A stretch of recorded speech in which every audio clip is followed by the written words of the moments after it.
வாங்க சிந்தனை கதைக்குள்ளே போகலாம். எல்லாருக்கும் ஔவையாரை பற்றி தெரிஞ்சிருக்கும். ஔவையார் எழுதின ஆத்திச்சூடி அது எல்லாருக்கும் ரொம்ப பிடிச்சமான ஒன்று.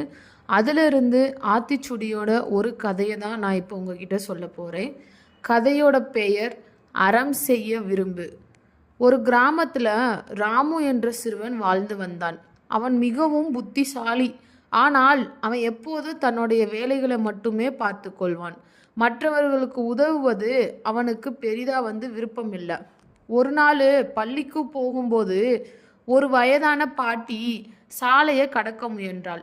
அவளிடம் ஒரு பெரிய கூடை இருந்துச்சு.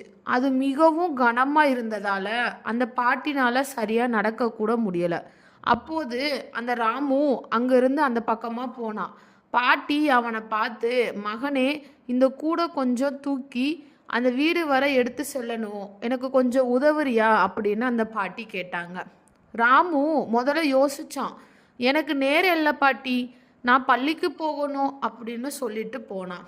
அதே சமயம் அவனோட ஆசிரியர் நேற்று சொன்ன ஒரு வார்த்தை அவனுக்கு நினைவுக்கு வந்துச்சு.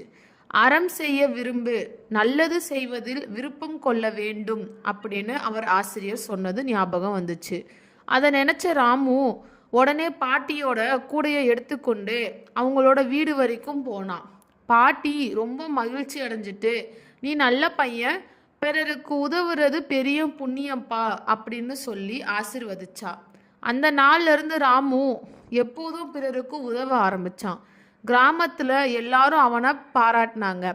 கதையோட கற்பகம் அறம் செய்ய விரும்பு, எப்போது நல்லது செய்வதில் விருப்பம் கொள்ள வேண்டும்.